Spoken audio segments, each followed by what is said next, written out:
to see all your shining young faces on this auspicious day. I am Dr. Volumnia Gall, your humble head game maker in charge of the War Department and all its affiliated concerns.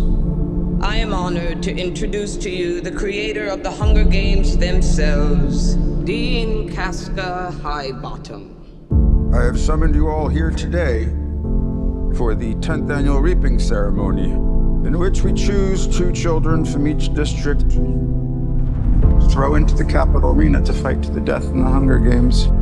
I am here to tell you that there has been a change this year. One final assignment to prove your worth. It's a story that takes place 64 years before the first installment of the movies and focuses on young Snow. Look at you.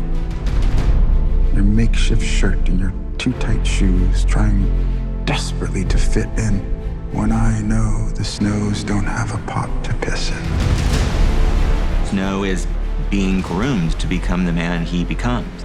As a mentor, your role is to turn these children into spectacles, not survivors.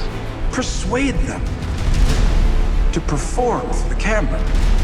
Lucy Gray, the one who Snow becomes the mentor for and also falls in love with, there's a very naturalistic quality to her, but she's a charmer. She's a musician. She's a performer. She's kind of the anti-Katniss. She's part of the Covey, this kind of roving band of musicians. Snow's never met anybody like her. That romance between them makes Snow question everything he was raised to believe.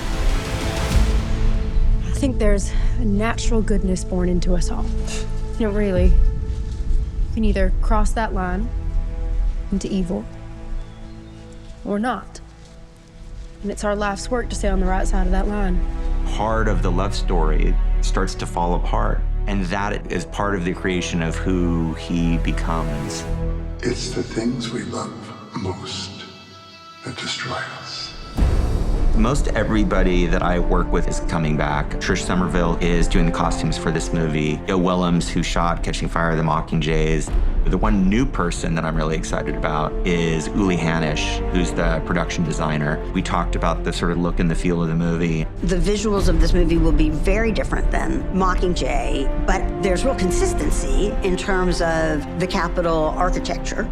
We get to sort of reinvent the world of Panem, to sort of deconstruct what the games are that we're sort of used to and go back in time. It wasn't until I read it that I saw how much music was actually in here. And we met with Dave Cobb. He's a fantastic songwriter and producer. It's going to be fun to take all this history of British Isles music and Southern music and mash it all together in this dystopian way in this future. James Newton Howard. It's my 4th Hunger Games film with him. The musical opportunity is great. Relationships are very powerful in the movie. The good and the bad are very clearly laid out.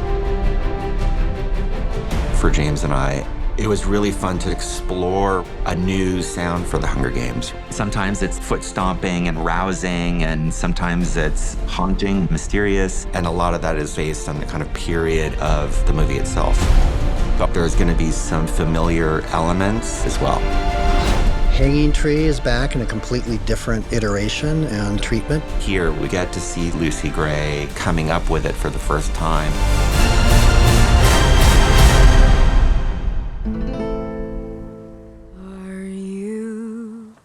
Are you coming to the tree where I told you to run so we'd both be free? Strange things did happen here, no stranger would it be if we met up at night.